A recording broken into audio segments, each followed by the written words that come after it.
Hello everyone, आज की इस वीडियो में हम देखेंगे नगद बट्टा और व्यापारिक बट्टा क्या होता है और इसकी जनरल एंट्री किस प्रकार की जाती है।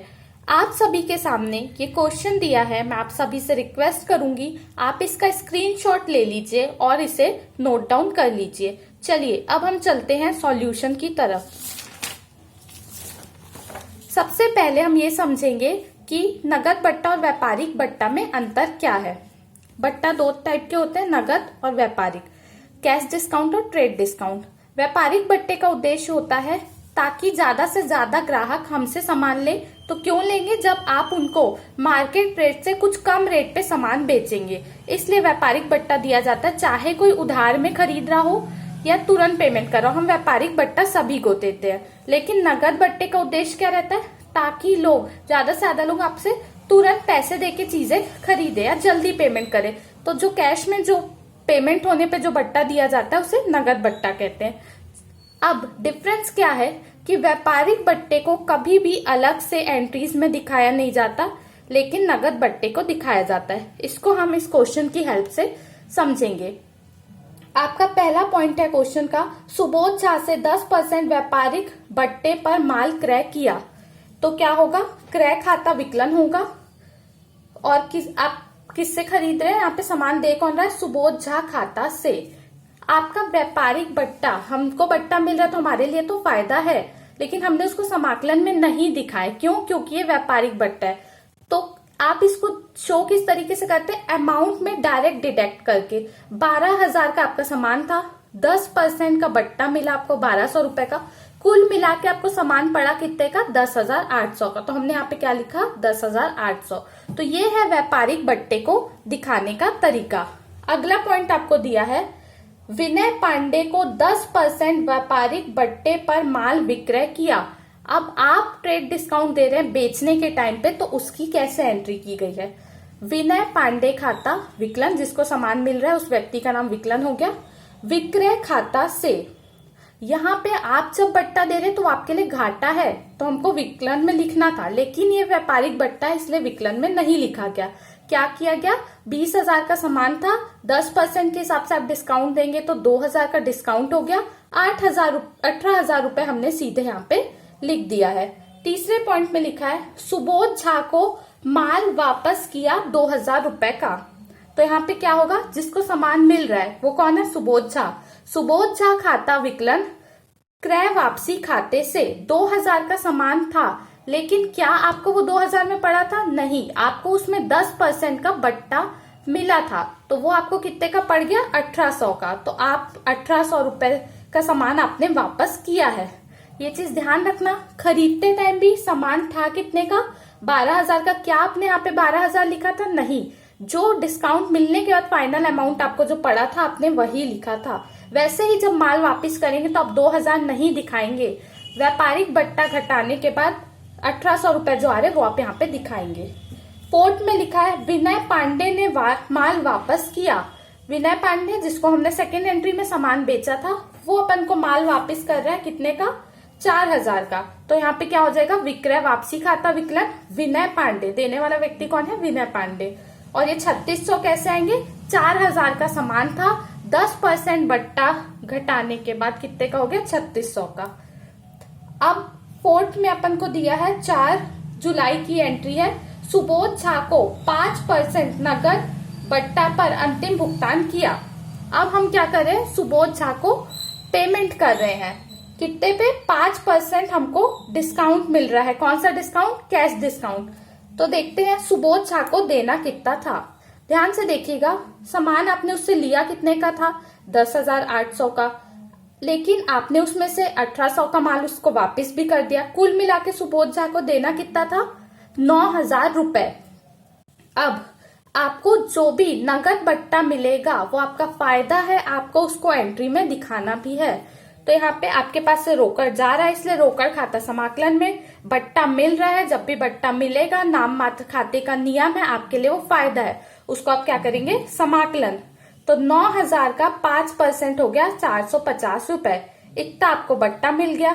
तो कुल मिला के आपको कितने पैसे देने पड़े, 9,000 में से 450 का डिस्काउंट मिल गया, तो हमको सिर्फ 8,550 रुपए देने पड़े। अब इसके बाद अगली एंट्री देखते हैं जो कि है आपकी 5 जुलाई की। 5 जुलाई के में देखते हैं क्या दिया है। विनय पांडे से 5% नगद बट्टा पर अंतिम भुगतान पाया। विनय पांडे जिसको हमने सामान बेचा था उससे हमको नगद जो है प्राप्त हो रहे 5% हम उसको बट्टा दे रहे हैं। तो देखते हैं विनय पांडे से कुल मिला के कितने पैसे लेना थे। विनय पांडे को 18,000 का माल बेचा था लेकिन उसने 3600 का माल वापस कर दिया था। कुल मिला के हमको कितने पैसे लेना है विनय पांडे से? 14,400 रुपए। और हम उसको कितना नगद बट्टा दे रहे हैं? 5%। 14,400 का 5% 720 आ गया। तो कुल मिला के 14,400 लेने थे, 720 का डिस्काउंट दे दिया तो 13,680 हमको रोकड़ मिले होंगे। रोकड़ आ रहा है इसलिए रोकड़ खाता विकलन, बट्टा दे रहे हैं घाटा है इसलिए विकलन, देने वाला व्यक्ति विनय पांडे है तो विनय पांडे खाता से।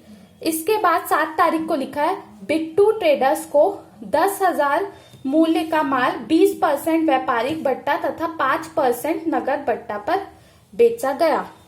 तो अब यहाँ पे क्या है, बिट्टू ट्रेडर्स को अपन माल बेच रहे हैं, नगद में ही बेच रहे हैं, उसको अपन व्यापारिक बट्टा और नगद बट्टा दोनों दे रहे हैं। तो विक्रय रोकड़ आ रहा है इसलिए रोकड़ खाता विकलन, बट्टा देना पड़ रहा है इसलिए बट्टा खाता विकलन, विक्रय खाता से।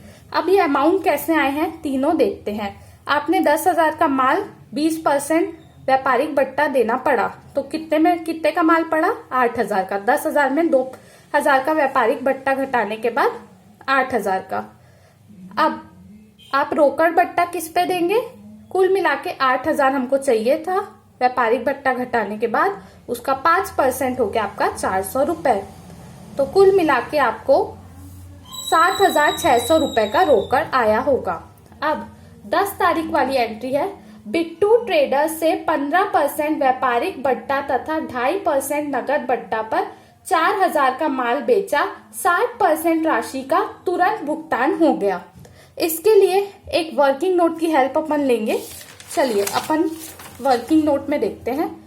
टोटल आपने कितना का माल बेचा है? 4,000 रुपए का। उसमें व्यापारिक बट्टा कितना देंगे आप? इससे फर्क नहीं पड़ता कि वो अभी कितना पेमेंट करने वाला है, बाद में उसका कहना है कि वो 60% पैसा तुरंत दे देगा और 40% बाद में देगा। लेकिन व्यापारिक बट्टे में फर्क नहीं पड़ता कि कितना पेमेंट अभी मिल रहा और कितना बाद में मिलेगा। तो 4,000 का 5% व्यापारिक बट्टा देने के बाद 3,400 रुपए बचते हैं। 3,400 रुपए में नगद विक्रय कितना हुआ है? 60% का, उधार विक्रय हुआ है 40% का। तो 2,040 रुपए हमको वो अभी देने वाला था। अब उसका कहना था कि मैं अभी जो पेमेंट कर रहा हूँ उस पर मुझे नगद बट्टा मिलना चाहिए। तो हमने इस पर नगद बट्टा दे दिया 2.5%। 2.5% नगद बट्टा देने के बाद इतना पैसा है जो अभी बिट्टू अपन को देगा और उधारी उसने कितनी रखी है? 1,360 रुपए। बस इसी को जनरल एंट्री में लिखा गया है। रोकड़ जितना है वो लिख दिया, बट्टा नगद बट्टा से मतलब है अपन ने कितना दिया।